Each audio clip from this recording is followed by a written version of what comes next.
چې د اسلام ډیر احکامات بلکې ټول احکامات الله سبحانه و تعالی په دې ځمکه نازل کړي، په ځمکه فرض شوي. الله سبحانه و تعالی جبريل ته وحي کړي، جبريل راغلی نبی صلی الله علیه وسلم ته او یو امر او یو حکم راوړی دی. خو واحد منځ داسې یو عمل دی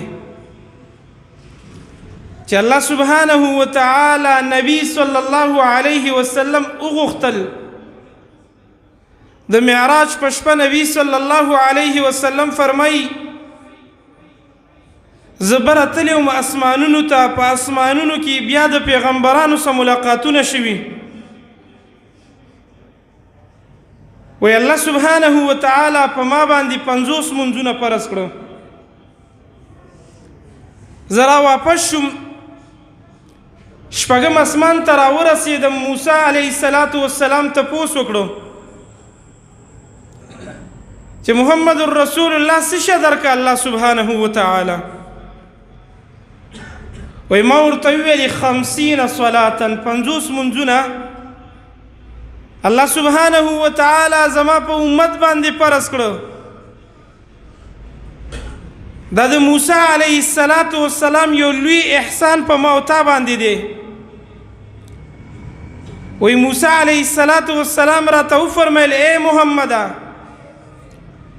زه الله سبحانه و تعالی بني اسرائیلو ته لیږلی وم، ما په هغوی باندې تجربه کړې ده چې بني اسرائیلو د ډېرو شیزونو طاقت نشو لرلی. زه په دې پوهېږم ستا د امت خلک 50 منځونه نشي ادا کولی. لاړ شه الله سبحانه و تعالی ته سوال او زاري وکړه چې په دې کې تخفیف راولي. نبی صلی الله علیه وسلم فرمایي زه لاړم د الله سبحانه و تعالی خواته، ورته ومې ویلې چې رب العالمین په دې کې لږ تخفیف راوله. 2 قسمه حدیثونه د دې په باره کې راځي. په بعضې حدیثونو کې دا ذکر راغلی چې الله سبحانه و تعالی ته 10 منځونه کم کړ،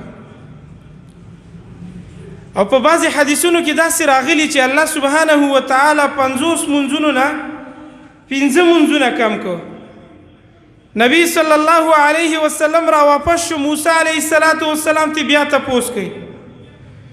دا سلسله جاری وه. د الله رسول به نبی صلی الله علیه وسلم به د موسی علیه السلام خواته راغلی، بیرته به د الله سبحانه و تعالی خواته یې ولیږل، تر دې چې 15 منځونه پاتې شو. موسی علیه السلام ورته وویل لاړ شه په دې کې م الله ته ووایه چې دا کم کي.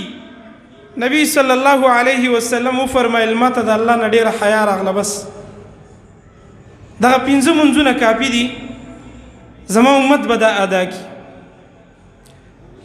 زما محترمو د الله سبحانه و تعالی مهربانۍ ته ګوره. ما او تا د ورځې او شپې 15 منځونه ادا کوو، الله سبحانه و تعالی د دې 15 منځونو په بدل کې د 50 منځونو اجر راکوي.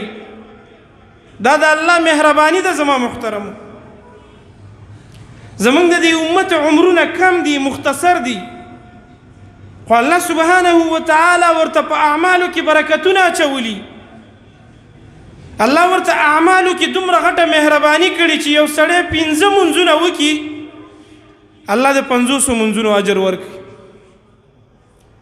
د دې وجه نه زما محترمو د دې منځونو ډېر اهتمام پکار دی. ګورئ